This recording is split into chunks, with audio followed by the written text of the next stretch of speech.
Hello everyone, welcome back to Sudham Video Spark. A BPT semester exam रे green theorem रु 60 mark questions direct आसुची हला जें데 कि हमर मैथमेटिक्स 2 ग्रीन थ्योरम रो अछि जें데 vector calculus chapter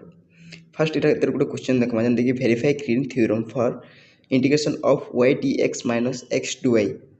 where c is the circle एटा कने circle गुटे जेंटा कि तार अछि x² + y² = 1/4 ओके तुम एथर फास्ट कहाँ है केमती सॉल्व करबो फास्ट स्टेप हो जे कहना convert to double integral convert दे कहाँ करबो डबल इंटीग्रल फास्ट कन्वर्ट करबो नेक्स्ट सेकंड स्टेप हो जे find del q by del x minus del p by del y